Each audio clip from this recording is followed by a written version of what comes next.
인사하겠습니다. 잘 나오셨습니다. 성도님 얼굴만 봐도 은혜가 됩니다. 사랑하고 축복합니다. 사랑하고 축복합니다. 기도의 사람은 사람을 세워줍니다 라는 제목으로 말씀의 은혜를 함께 나누겠습니다.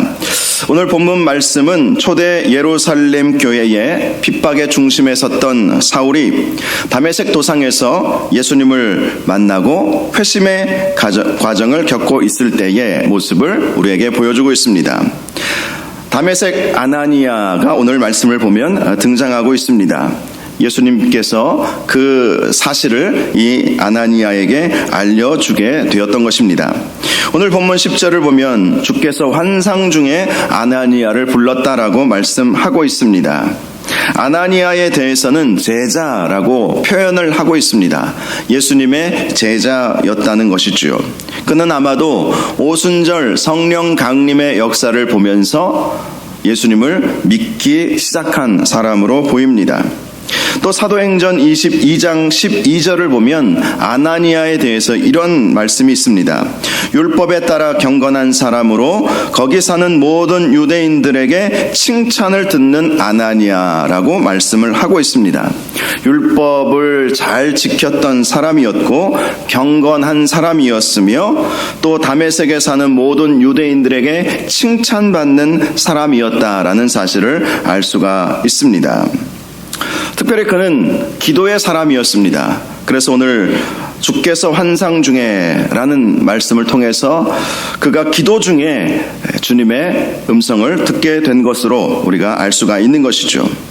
11절을 보면 주님은 아나니아에게 이렇게 말씀하십니다. 일어나 직가라 하는 거리로 가서 유다의 집에서 5사람 사울이라 하는 사람을 찾으라. 그가 기도하는 중이니라 라고 말씀을 하고 있습니다. 직가라고 하는 이 단어는요, 동서로 길게 뻗은 거리를 말합니다.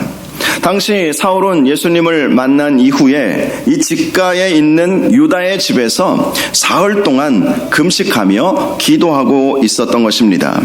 사울은 주님을 만난 강력한 경험 때문에 지나온 자신의 삶을 되돌아보면서 주님의 교회를 핍박한 것을 회개하는 시간을 갖고 있었던 것입니다. 12절을 보면 사울이 그렇게 금식하며 회개하며 기도할 때에 아나니아라 하는 사람이 들어와서 자기에게 안수하여 다시 보게 하는 환상을 사울이 보게 되었다는 것을 알 수가 있죠. 당시 사울은 예수님을 만났을 때 강력한 빛을 보지 않았습니까? 그 빛을 본 이후에 그의 눈이 멀어버렸던 것입니다. 그런데 주님께서 사울에게 아나니아라 하는 사람이 너에게 가서 너에게 안수하여 주면 너의 눈이 다시 떠질 것이다. 이런 말씀을 해 주셨던 것이죠. 13절과 14절을 보면 아나니아는 주님께서 사울을 찾아가 안수하여 그의 눈을 뜨게 해주라는 말씀을 이해하기 어려웠던 것으로 보입니다. 그래서 주님께 이렇게 말씀을 드리죠.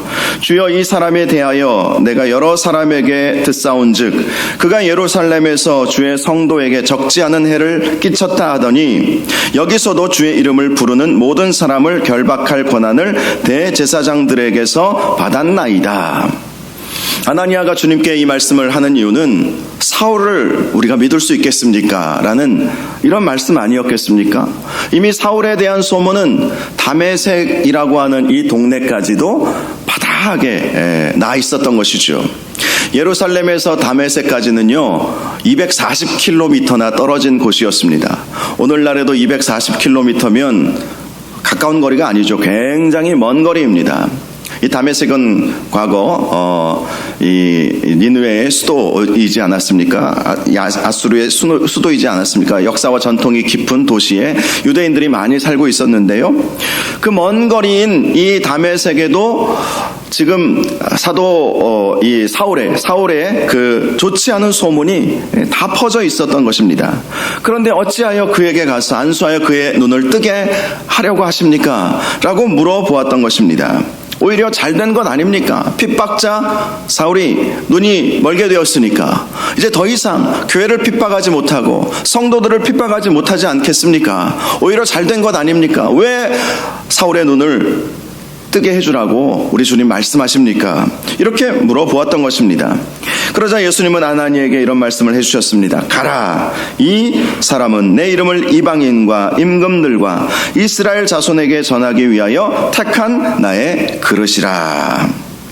예수님은 아나니아에게 사울이 과거 교회를 핍박하고 성도들을 핍박하고 주님을 핍박했던 삶을 살았지만 이제는 주님의 이름을 위하여 이방인들, 임금들, 이스라엘 자손에게 복음을 전할 주님께서 택한 그릇으로 쓰시겠다, 이렇게 말씀을 해 주셨던 것이죠. 그러니 안심하고 가서 그에게 안수하여 그의 눈을 뜨게 해주라는 것이었습니다. 16절을 보면 아나니아에게 또 이런 말씀을 해주셨습니다. 그가 내 이름을 위하여 얼마나 고난을 받아야 할 것을 내가 그에게 보이리라. 그가 비록 택한 그릇이 되어서 하나님 앞에 쓰임을 받지만 그는 고난을 경험하면서, 고난을 당하면서 이 복음을 위한 일에 쓰임을 받게 될 것이라고 말씀해 주셨던 것이죠. 실제로 사울은 이 회심하여 복음의 일을 하기 시작했을 때부터 유대인들에게 배척을 당하게 되지 않았습니까? 다메섹에서도 유대인들의 배척을 받아서 죽을 위기를 겪죠. 그래서 결국 피할 수밖에 없었고 아라비아로 가지 않았습니까? 3년 후에 다시 예루살렘으로 갔는데 예루살렘에서도 그 누구도 이 사울을 환영해 주는 사람들이 없었습니다. 그도 그럴 것이 불과 3년 전에 교회를 핍박했던 그를 그 누가 마음을 열고 받아줄 수 있었겠습니까? 그리고 함께 교회를 핍박했던 유대인 동료들은 이 사울을 배신자, 배교자, 배반자라고 낙인을 찍어서 그를 죽이려고 하지 않았습니까? 결국 사울은 예루살렘에서도 있을 수 없어서 그의 고향 다소로 가게 되었던 것이고요. 그 이후에 고향 다소에서 한 10년간 이렇게 살았던 것으로 보이죠. 그리고 안디옥 교회가 세워지고 바나바가 바울을 데리고 안디옥 교회에 가서 신실하게 교회를 섬길 수 있게 해주지 않았습니까? 그리고 1년 후에 바울과 바나바가 이제 세계 선교 여행을 시작을 하게 되었고요. 바울은 그 이후부터 1차, 2차, 3차 선교 여행을 다니면서 수많은 고난 속에서도 주의 복음을 증거하는 귀한 사명을 감당했던 것입니다.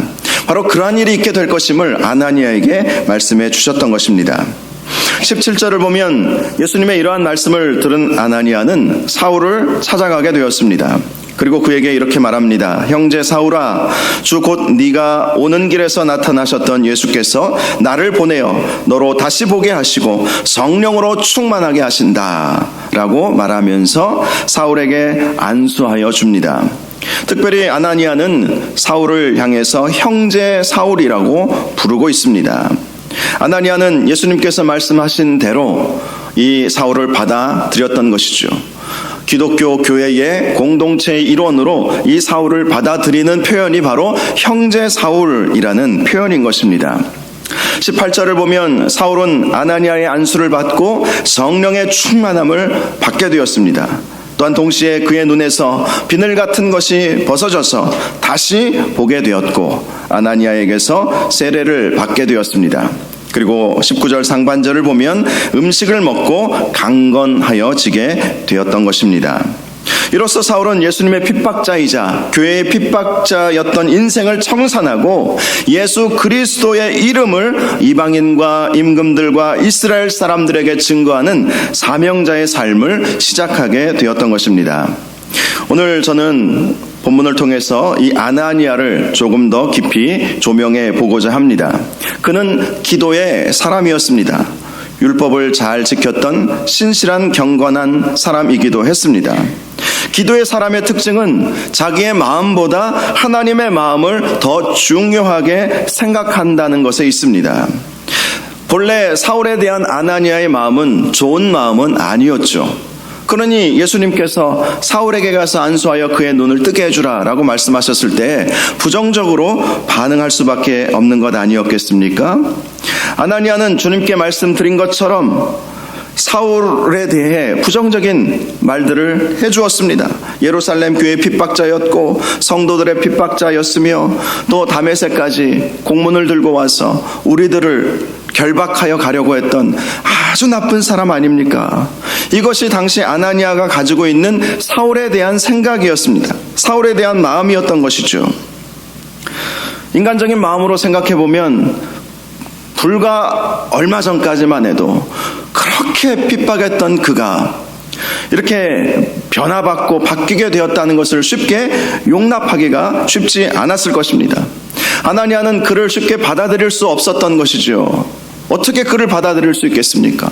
자기들을 해하려고 찾아왔던 그였기에 더욱더 그 사울을 형제로 받아들이기가 어려웠던 것이죠.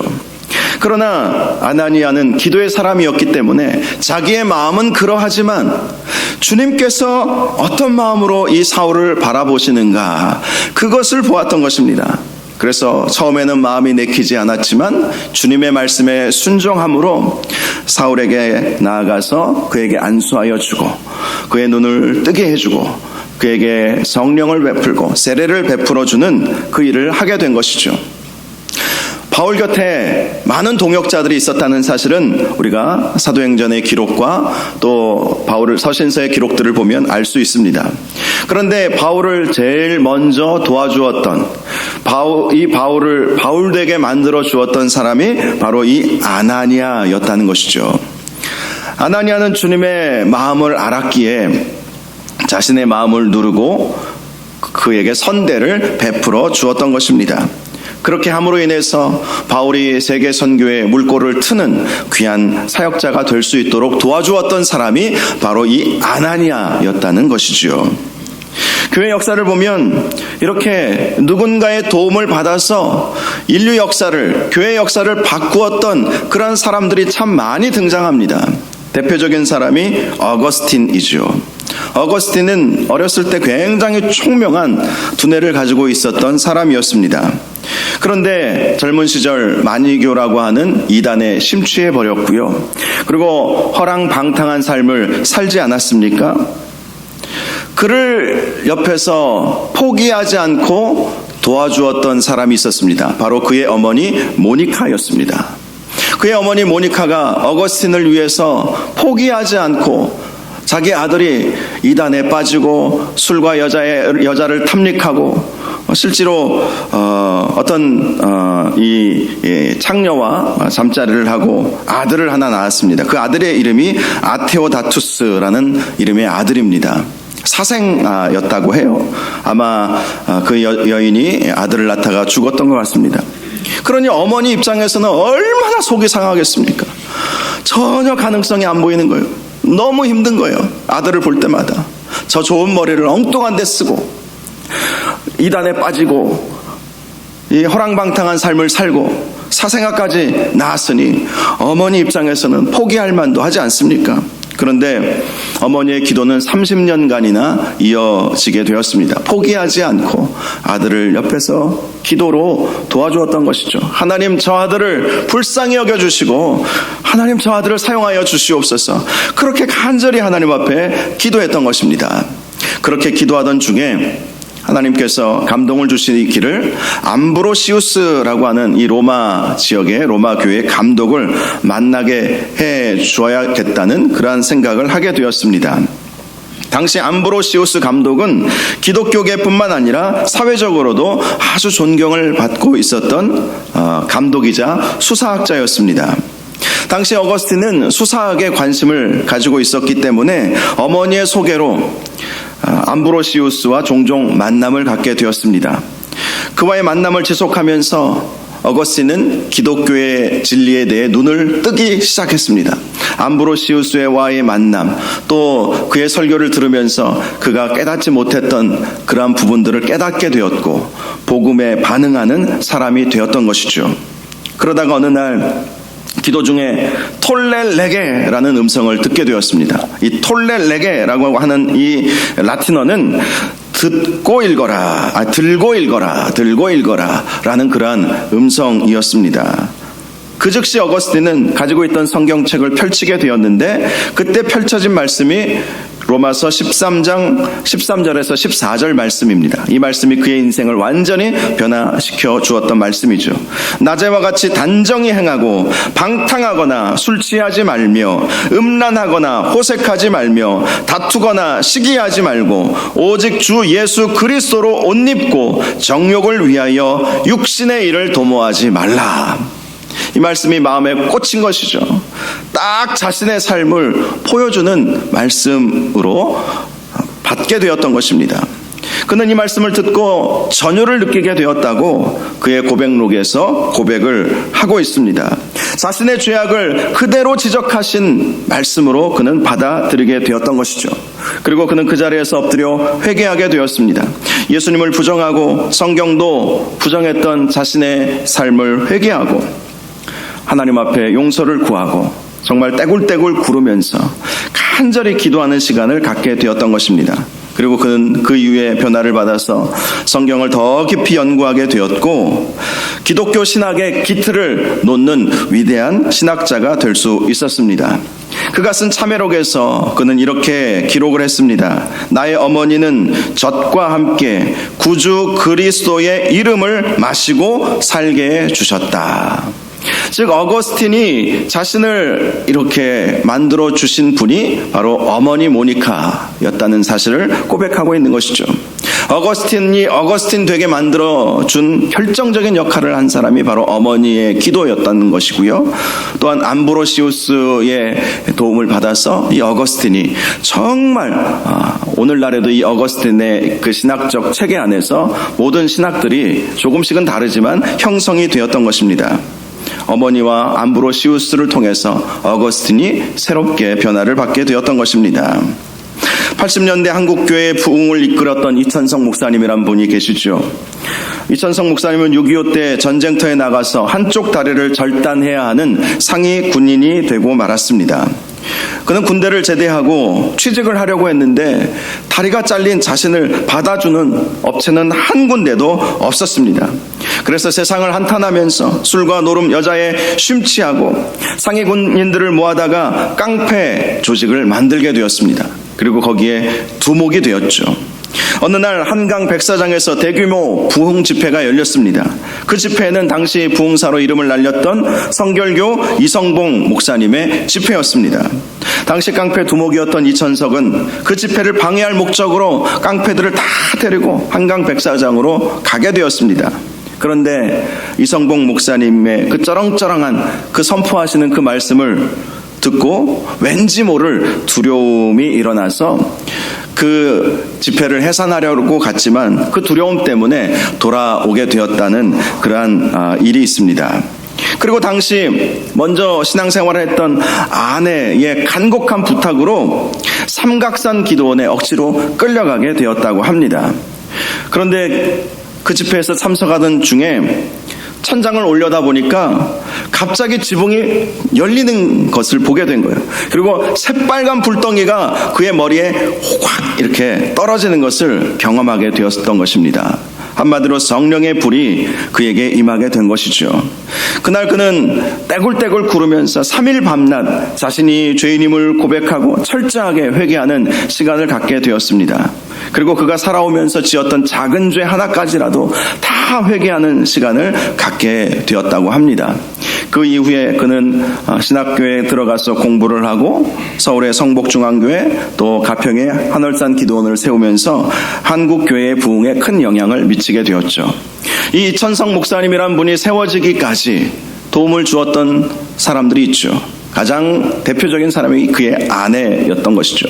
이성봉 목사님도 그에게 많은 영향을 끼쳤지만 그의 아내에 의해서 그의 인생이 완전히 바뀌게 되었던 것입니다. 오늘 본문에 나오는 이 아나니아는 사울을 바울되게 한 결정적인 역할을 했던 사람이었다는 것이죠. 그는 기도의 사람이었기 때문에 주님의 말씀에 순종했던 것이고 결국 사울을 이방인과 임금들과 이스라엘을 위한 위대한 사도가 되도록 만들어주는 일에 아나니아가 쓰임을 받게 되었던 것입니다. 사도행전 22장 14절과 15절 말씀을 보면 바울의 고백이 나오는데요. 바울이 당시 아나니아가 자기에게 어떤 말을 해주었는지를 기록해 놓은 말씀이 있습니다.